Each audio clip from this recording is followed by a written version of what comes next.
Back toward the car. Good idea.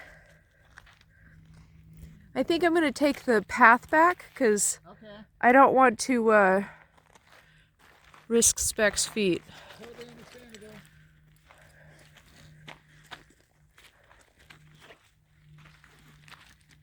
We're less than 20 miles from Barstow, right, darling? We're just outside of Barstow. Just outside of Barstow.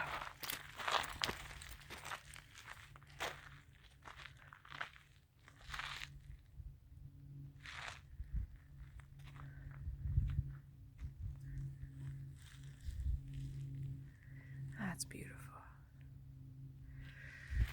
Yeah, this is a beautiful country. We were just picking up rocks.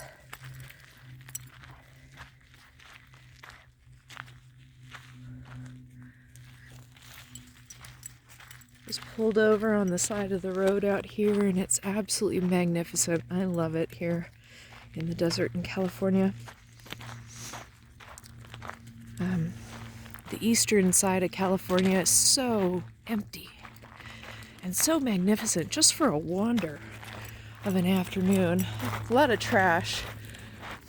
We stop and pick up trash, and we would pick up this trash, but we've already got a pretty full load right now, so I can't even get to the bed at this point.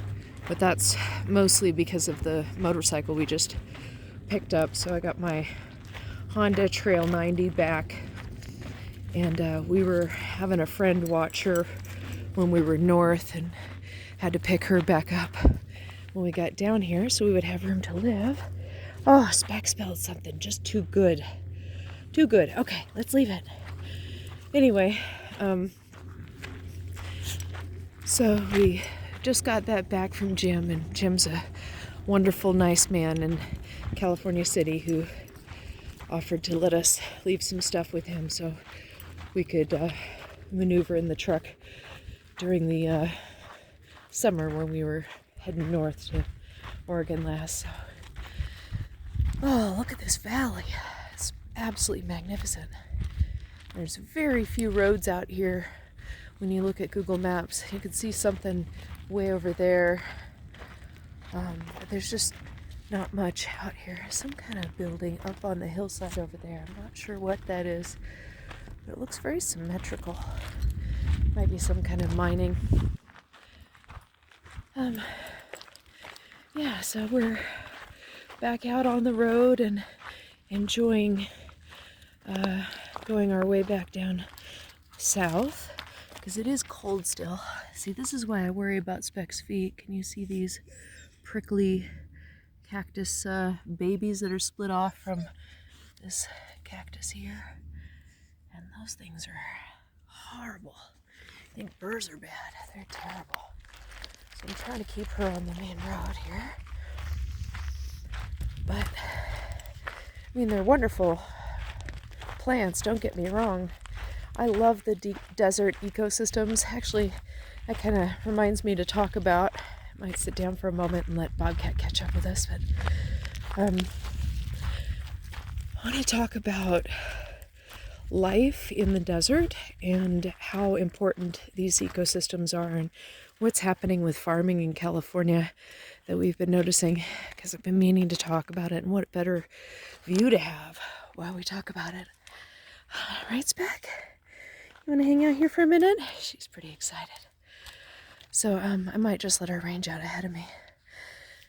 Anyway, we've been driving past these fields after fields after fields that are laying bare right now in California because of the drought. These are fields that are not getting enough irrigation because the governor has opened the dams for the ecology of California, and the mass farming.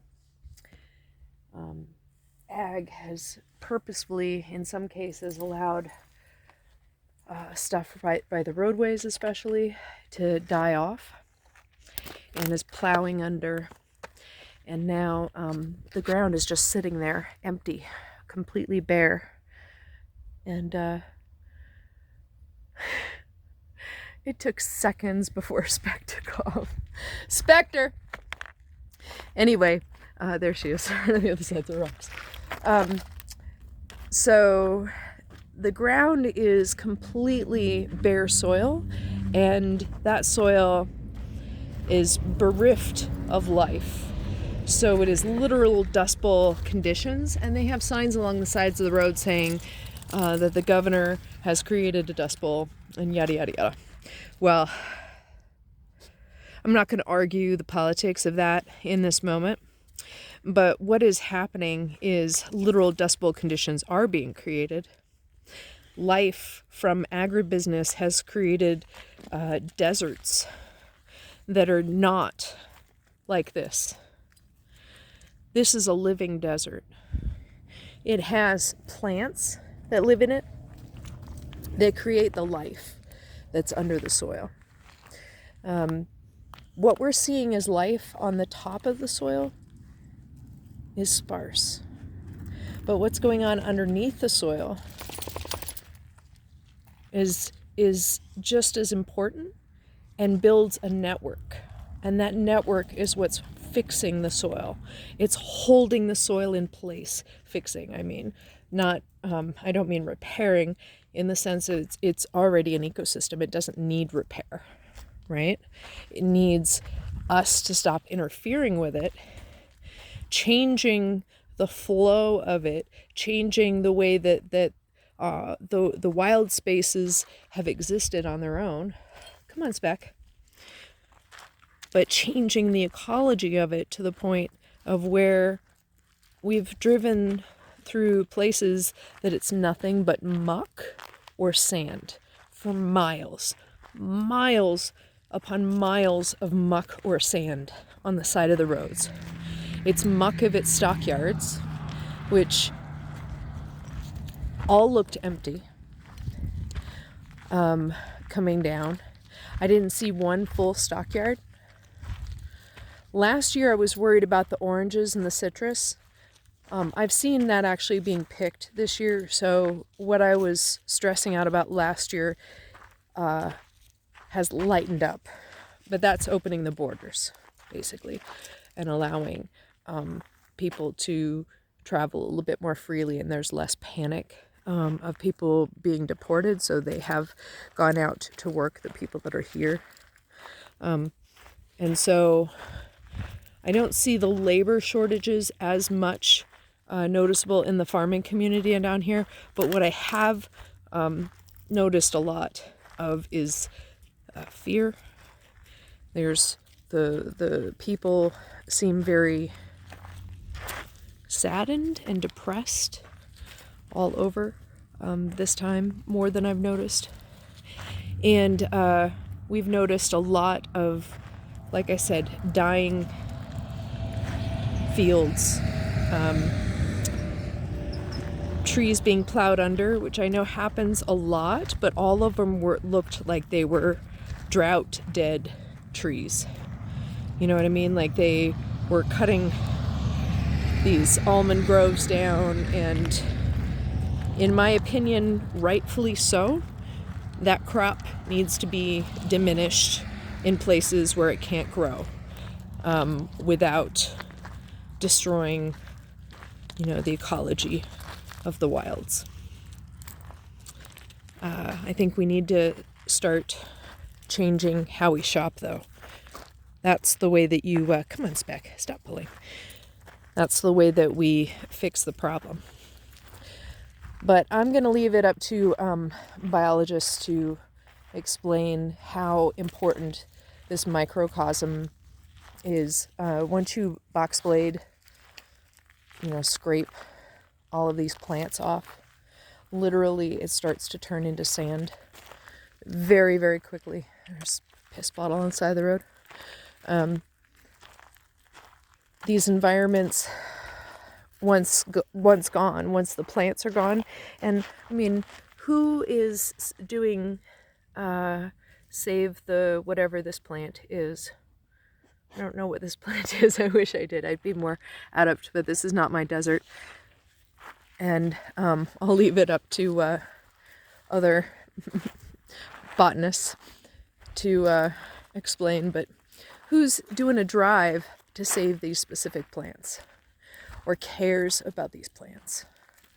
They care about maybe birds or bunnies or, you know, kangaroos or whatever cute animals that you can feel sad and sorry for, but they're going too. Do you see any? But yeah, I'm kind of rambling. It's just important that we realize that this is a very important ecosystem that we need to preserve. And I will show maybe another comparison video where I will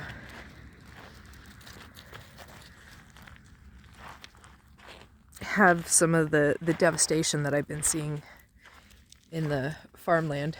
It's up and down the 5. It's really getting bad. Yeah. As